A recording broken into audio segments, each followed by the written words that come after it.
Hello all and good day. Thanks for tuning in and watching this video discussion and demonstration on mobile authentication with Derived Credentials. My name is Jason Opdycke and I am the Chief Architect for Microsoft's DoD software business. Together with our collective team, we hope you find this session fruitful and informative.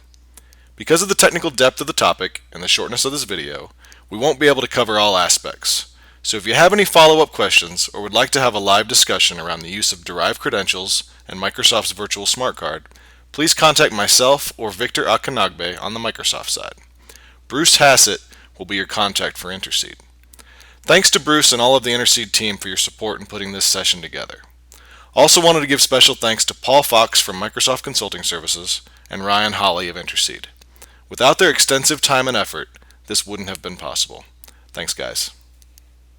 As you probably have figured out, today's demonstration is powered through the partnership of Microsoft and Intercede. Intercede is a software company and great Microsoft partner specializing in identity and credential management. They've been in the identity management segment for a very long time and currently have millions of identities under management using their MyID solution. MyID is a solution that is able to manage derived and other credentials throughout the complete lifecycle, cradle to grave. As you will see today, Microsoft and Intercede have combined forces to make it easy to deliver derived credentials onto mobile devices. There are multiple ways to accomplish this provisioning task, but today we're going to demonstrate the provisioning process using the Intercede MyID self-service kiosk to get it done. Let's get started. The explosion of mobile devices and the desire for a more productive and mobile workforce has generated a new set of problems. We find that this recent quote from the Army CIO G6 Mobility Lead does a great job towards communicating the essence of the problem set we are all working towards solving. The quote reads, "We want the ability for soldiers to communicate the entire time with a single device. And from the business side, we want to enable the Army soldier or civilian to perform their job function on a mobile device wherever they are, on any device, at any time." Now, that quote represents a multifaceted goal and problem statement, one that secure mobile authentication alone fails to solve. But the use of derived credentials certainly helps toe the line towards a more mobile and productive workforce, while maintaining the highest levels of security required for remote access. Conventional smart cards are challenging and expensive to implement and deploy to mobile devices, and sometimes are just deemed simply impractical. It's also clear to us that a device-agnostic and operating system-agnostic approach needs to be fielded, so long as said devices and operating systems enable the functionality and security desired by your organization. So what exactly is a derived credential? NIST 863-2 defines it as follows: a credential issued based on the proof of possession and control of a token associated with a previously issued credential, so as not to duplicate the identity proofing process. In a nutshell, it's a credential that's derived from your current credential. In the DoD and federal space, this would be your Common Access or PIV card. I also want to call your attention to another NIST publication. NIST 800-157 defines the use of derived credentials on mobile devices, ultimately used to provide secure access to agency systems, services, and data. Microsoft Virtual Smart Card technology is the secure implementation of derived credentials on Microsoft-based operating systems, both Windows and Windows Phone. Virtual smart cards offer comparable security benefits to conventional physical smart cards by using two-factor authentication. Virtual smart cards emulate the functionality of physical smart cards, but they use the TPM Trusted Platform Module chip that's available on most modern hardware, rather than requiring the use of a separate physical smart card and reader, thus lowering costs to deploy. Virtual smart cards are created in the TPM, where the PKI keys that are used for authentication, signing, and encryption are stored in cryptographically secured hardware. Here at Microsoft, we believe that in today's world of advanced threats, software is just simply too malleable, and thus attackable. So you'll see across our entire ecosystem the implementation of trust rooted in hardware. By utilizing TPM devices that provide the same cryptographic capabilities as physical smart cards, virtual smart cards can provide non-exportability, isolated cryptography, and anti-hammering. Microsoft Virtual Smart Cards are available for use by all applications, including the native browser and mail app, and they can be implemented in a manner in accordance with NIST guidance. In today's demonstration, you are going to see us provision 3 devices with derived credentials: a Windows Phone, a Windows tablet that happens to be a Surface Pro 3, and an iPad. Then you're going to see us use these newly provisioned derived credentials to authenticate to various different resources. In our demonstration, all of our resources are running in Microsoft's Office 365 and Azure clouds, but this would work equally well against applications on premises. We're going to show you Outlook Web Access, Rich Outlook, S-MIME using the Windows Phone native mail app. We're going to show authentication via a browser to SharePoint, to a claims and SAML-based web app, and to a TLS mutually authenticated web app. Because of the short video, we won't be able to show you all scenarios from all devices, but we can assure you they all work. So we will pick a good representative sample to share with you today. You are going to see us use the Intercede MyID kiosk to provision the Windows Phone and the iPad, and we wanted to show a high-level overview of what is happening during that process. The user authenticates to the MyID kiosk using their current CAC PIV. MyID verifies the user's PIN, checks the authentication certificate validity and revocation status, and ensures that this user is allowed to request a derived credential with the use of administrator-defined policy. Once the user passes all of these checks, MyID provides a QR code to the user via the kiosk display. The user will scan the QR code with his or her device's onboard camera, which will link up the previously generated authentication session, and the MyID app on the device requests the credentials. The MyID system provides the credentials from the existing PKI system in place. One very important thing to note here: the authentication and signing private keys are never sent over the air. They are calculated directly on the mobile device. In the case of Windows and Windows Phone, directly in the hardware-enforced cryptographic protection of the TPM.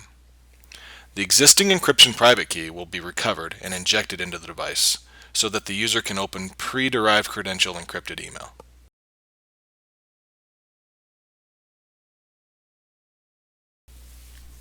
Here we have a laptop with a smart card reader running the Intercede MyID kiosk application.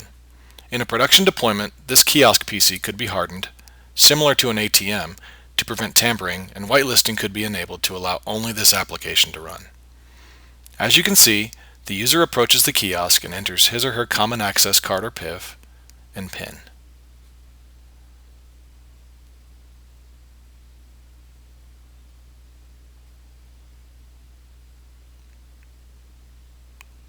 MyID verifies the PIN, authentication certificate validity and revocation status, and other policy checks.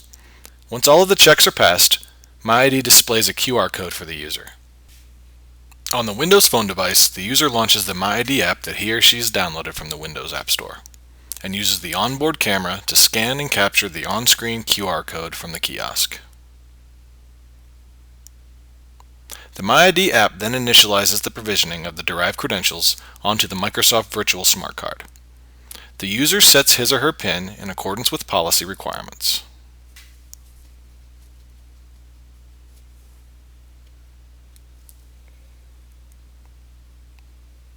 And the derived credentials provisioning process is finalized. Once again, the private keys for the authentication and signing certificates were generated in the hardware-enforced cryptographic protection of the TPM on this Windows Phone. We will now demonstrate the use of derived credentials in authenticating to several resources from Windows Phone. Let's start by showing Outlook Web Access. We launch the native browser and click a link for Outlook Web Access. We are prompted for authentication and choose to authenticate with our derived credentials by entering our PIN.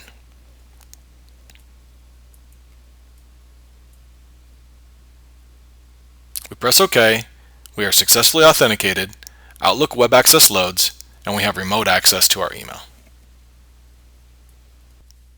Next, let's use the native Windows Phone Mail app to send a signed email with our derived credentials. We launch the Mail app and start a new email and address the recipient list. We compose the subject line and body.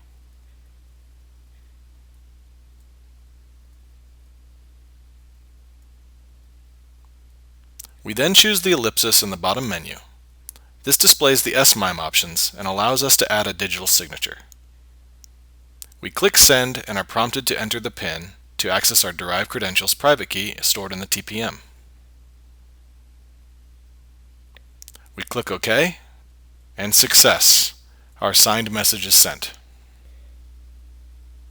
Now we will replicate a common collaboration scenario in the workplace by opening a SharePoint document that someone has emailed to us. As you can see in this email, we have a link to a PowerPoint presentation hosted on SharePoint. After clicking the link, we are prompted for authentication and choose to log on with our derived credentials. We enter our PIN and the document successfully loads. We can review with a high level of fidelity within the browser-based version of PowerPoint. Let's assume, though, in this scenario, that we need to edit this document before the commander's briefing. We select the option to open this presentation with the PowerPoint application on this Windows phone and go into full edit mode.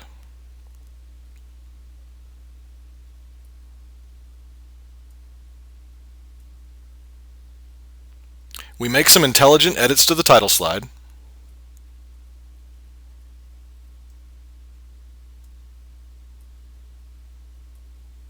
and choose to save the presentation back to SharePoint.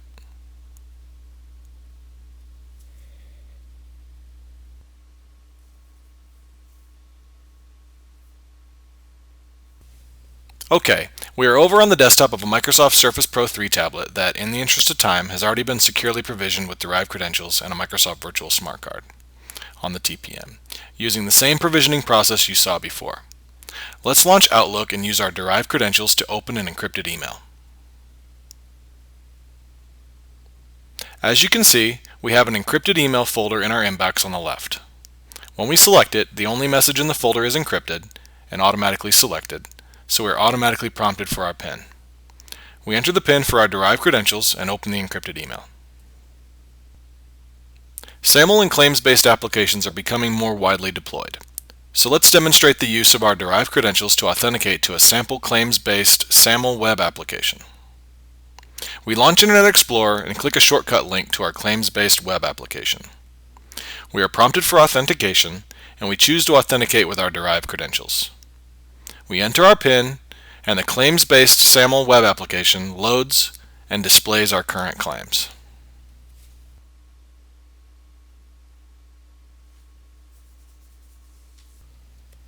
Let's end today's demonstrations with a few iPad demos. First, we will start by demonstrating the use of derived credentials to authenticate to the same claims-based SAML web application we just showed on Surface Pro 3. We launch the MyID browser, click a shortcut link to our application, and authenticate with our derived credentials. After entering the PIN, our application loads properly and our SAML claims are displayed. And finally, let's demonstrate how the iPad can also authenticate to SharePoint with derived credentials and interact with the PowerPoint presentation. We start by launching the MyID browser, entering the SharePoint site URL, and we are prompted for authentication. We log in with our derived credentials by entering our PIN.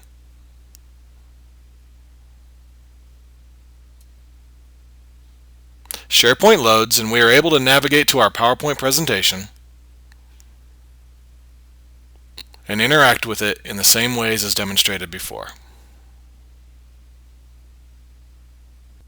This concludes our discussion and video demonstration. Thanks so much for watching. You've seen us provision and authenticate with derived credentials across several different devices to many different applications and resources using the Intercede MyID self-service solution, integrated tightly with Microsoft Virtual Smart Card technology. Hopefully this video has helped you envision how the use of derived credentials can enable your mobile workforce to be more productive while maintaining the utmost security. Once again, thanks to the entire Intercede team for their support in the creation of this video. If you have any questions, please feel free to reach out to myself, Victor Akinnagbe, or Bruce Hassett. We would be thrilled to have a live conversation regarding derived credentials and how they can help your agency's requirements.